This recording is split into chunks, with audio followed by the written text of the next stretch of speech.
What's up, everybody? It's the Pirate Stacker coming at you, and today we've got a special hurricane edition. Yes, I live in Florida.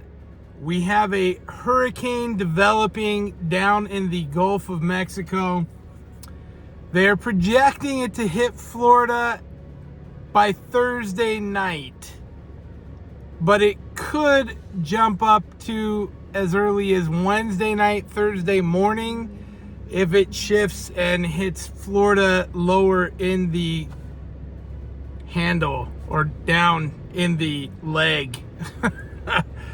They're currently projecting it to hit up in the Panhandle area. Why is this a big deal to me? I live kind of central or towards the East Coast.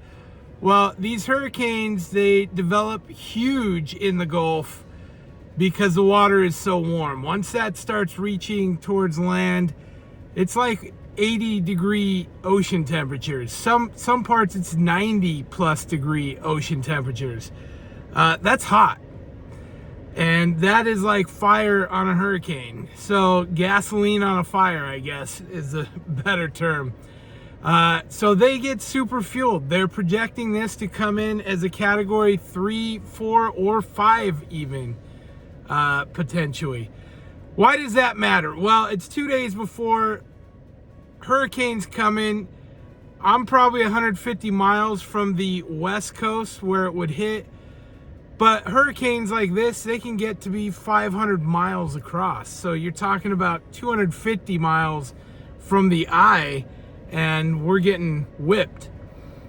Lots of flooding to be wary of for sure. I'm not worried about my home getting damaged, although these things are unpredictable. They can cross over Florida and keep right on going. We could get hammered with a Cat 5, but a Cat 3 can do just as much damage. You know, trees grow big here, shallow roots, high winds, boom, we got trees down everywhere, power lines down.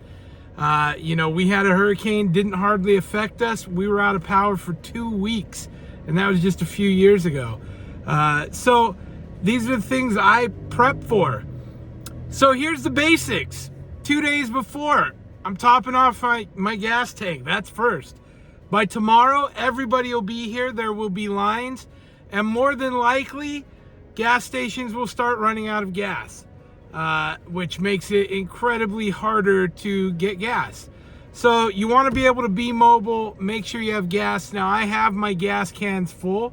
Every hurricane season, I fill up a half a dozen 5-gallon cans for my generator. So I'm in good shape there. We're just going to top off the car and on to our next stop. So this is the basics. The very least you should be doing if you have any concern of a hurricane. Tornadoes would probably be the same. Probably any disaster, to be perfectly honest. So here's what I'm doing to get ready.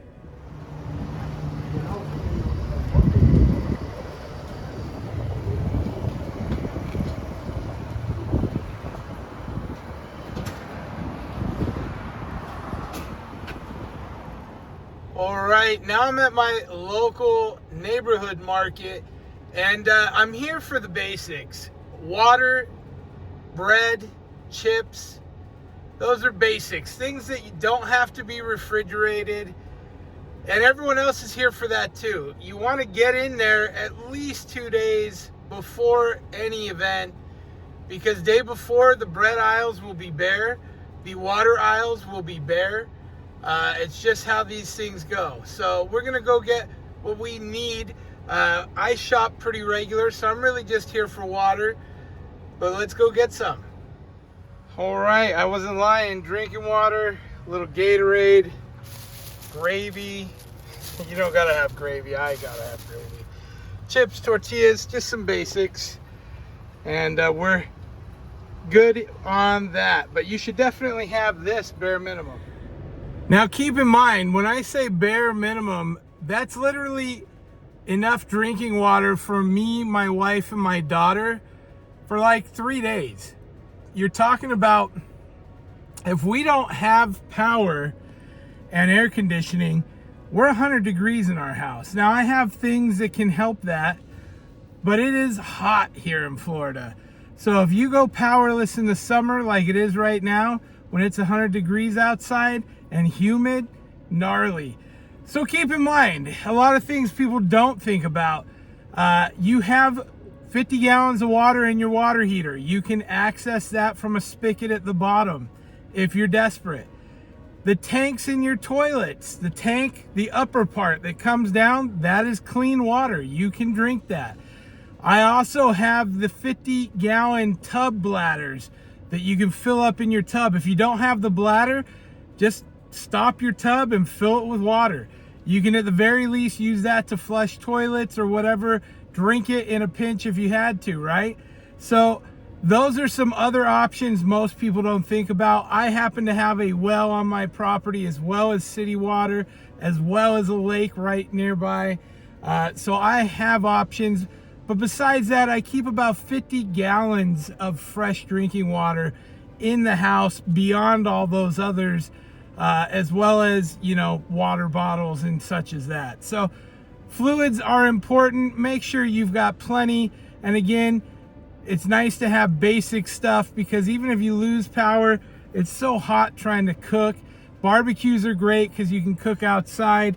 But other than that, you know, it's nice to make sandwiches, quick food, easy to access food, especially if you're having to go out, maybe go help other neighbors clear trees that fell or whatever the situation is.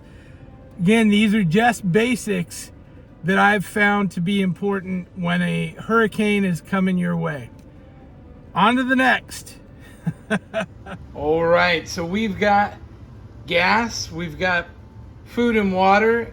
Next thing up for me, and again, this is 2 days prior to go time, I get all my batteries out and I charge everything up. I got some battery units here, the Jackery and the Bluetti.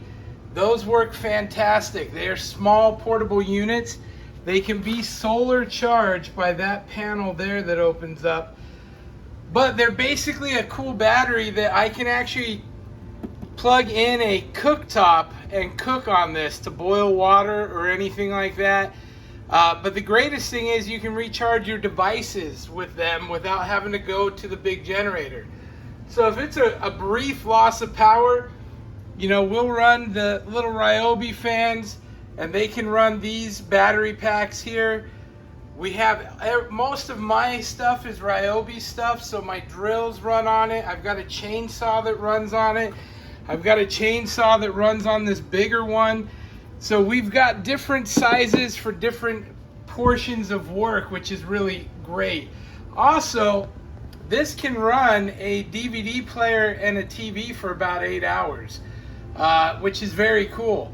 So again, giving us some of the comforts to be able to do that. They can also charge up the laptops, charge up your cell phones. So these little portable units are quite useful. Now when we do have a battery or power outage, I usually plug straight into this one. I'll plug in my internet. So it will keep the internet access going so everything else can get internet access and we can still connect to that even with our smart TV that's running on that. But of course, the radio, utmost importance. Flashlights, we've got some other flashlights that are in the house getting charged right now. These are actually cell phone chargers. They do a quick charge and will recharge your cell phones. So it's great having those as well. Just another way to be prepared. And then like I said, we've got battery flashlights and stuff, candles as well. But we like this rechargeable stuff. And again, having loads of these battery packs, which are expensive, but having all that, you know, that enables us to have sawzalls, drills, circular saws, chainsaws, the radio, and another light. You know, all of that can run off of those same battery packs. I think I have 7 or 8 of those now, which, you know, it's nice. That can run a lot of equipment. And of course, in a hurricane, you never know if it's going to break windows or a tree's going to fall through a roof. You just never know. So you prepare for all of it. So we're getting everything here charged up and ready to go. And again, this is just the basics, you guys. Just the bare minimum. Get your lighting, your water and food, your gas, get that stuff took care of. It'll just make things more comfortable for you. So there you have it. Those are some of the basics. And I've been a prepper forever. Every situation is unique. It wasn't until I moved to Florida in 2012 and you start going through some of these that you go, wait a minute, I am woefully lacking in some stuff. And you assess and you prep accordingly. You know, so now we do have air conditioning units for the windows and generators and other things to offer us some of those comforts. Those small battery units, the Jackery and the Bluetti, again, they're just convenient. That's they're not going to save the day, but in these situations, whether it's a day or a week or a month, those conveniences make a huge difference in your ability to weather the storm, so to speak. So it is nice to feel prepared, be prepared.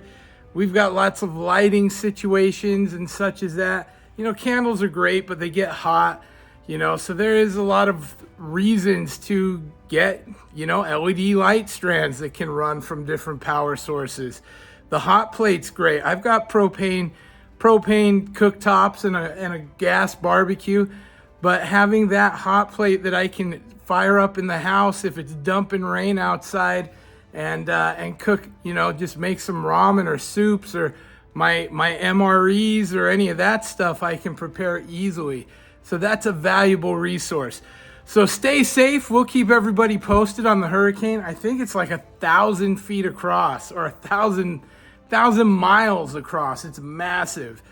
It's definitely going to affect everyone. They did cancel schools for Volusia County for Thursday. That's us. So even though we're central and on the eastern side of the state, they're gearing up for this to affect everybody. And again, you know, when they go slow, there's just so much flooding and it can get bad quick. We'll keep you updated. Again, this was just the basics. If you're new to this sort of thing or if you've never given it any thought, this is a great place that you can start. Thanks for watching, everybody. Please like and subscribe. We do stuff like this all the time. That's going to do it for today. Pirate out. Arg.